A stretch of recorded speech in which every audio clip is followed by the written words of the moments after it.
Page 372 at the bottom. I'd never seen a mobile home with a porch before. The sign on the back door warned me not to use it while the vehicle was in motion, but I did anyway. It wasn't the best place to practice swordplay. It was too small, and 2 chairs took up most of the space. The cold wind whipped around me, and every bump in the road threw me off balance. But it was the only place I could go to be alone. I needed to clear my thoughts. I practiced summoning my sword from the duat and putting it back. Soon I could do it almost every time, as long as I kept my focus. Then I practiced some moves, blocks, jabs, and strikes, until Horace couldn't resist offering his advice. "Lift the blade higher," he coached. "More of an arc, Carter. The blade is designed to hook an enemy's weapon." "Shut up," I grumbled. "Where were you when I needed help on the basketball court?" But I tried holding the sword his way, and found he was right. The highway wound through long stretches of empty scrubland. Once in a while, we'd pass a rancher's truck or a family SUV, and the driver would get wide-eyed when he saw me, a black kid swinging a sword on the back of an RV. I'd just smile and wave, and Khufu's driving soon left them in the dust. After an hour of practice, my shirt was stuck to my chest with cold sweat. My breathing was heavy. I decided to sit and take a break. "It approaches," Horace told me. His voice sounded more substantial, no longer in my head. I looked next to me and saw him shimmering in golden aura, sitting back in the other deck chair in his leather armor with his sandaled feet up on the railing. His sword, a ghostly copy of my sword, was propped next to him. "What's approaching?" I asked. "The fight with Set?" "That, of course," Horace said, "but there is another challenge before that, Carter. Be prepared." "Great, as if I didn't have enough challenges already."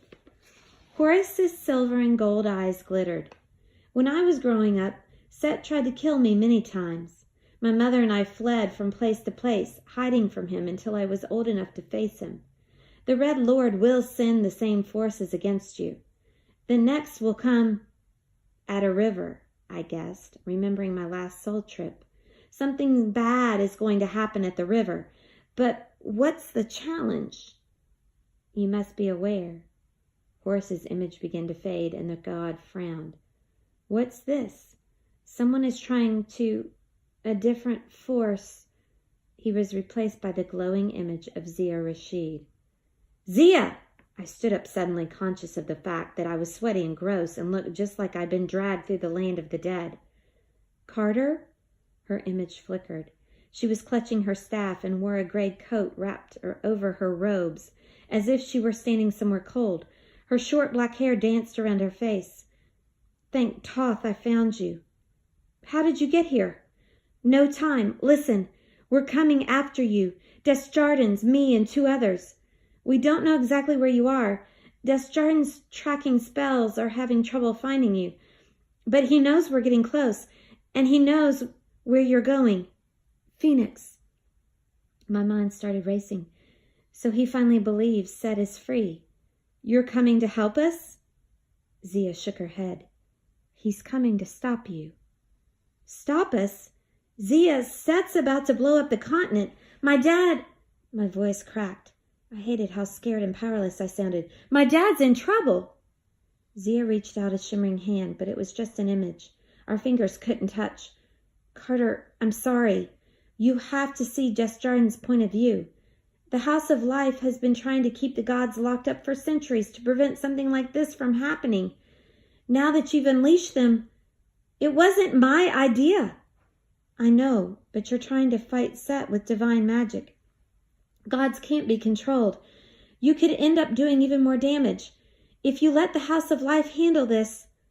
"Set is too strong," I said, "and I can control Horace. I can do this." Zia shook her head. "It will get harder as you get closer to Set. You have no idea." "And you do?" Zia glanced nervously to her left. Her image turned fuzzy, like a bad television signal.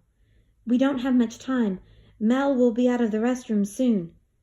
"You've got a magician named Mel?" "Just listen. Desjardins is splitting us into 2 teams. The plan is for us to cut you off on either side and intercept you.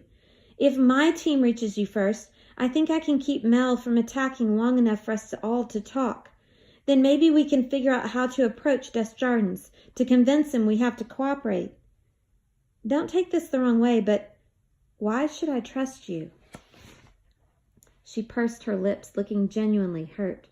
Part of me felt guilty, while part of me worried this was some kind of trick.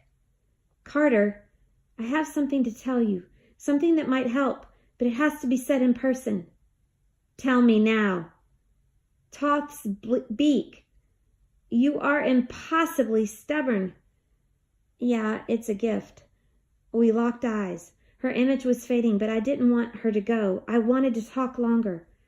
"If you won't trust me, I'll have to trust you," Zia said. "I will arrange to be in Las Cruces, New Mexico tonight. If you choose to meet me, perhaps we can convince Mel. Then together we'll convince Desjardins. Will you come?" I wanted to promise just to see her, but I imagined myself trying to convince Sadie or Bass this was a good idea. "I don't know, Zia." "Just think about it," she pleaded. "And Carter, don't trust Amos. If you see him—" Her eyes widened. "Mel's here," she whispered. Zia slashed her staff in front of her, and her image vanished.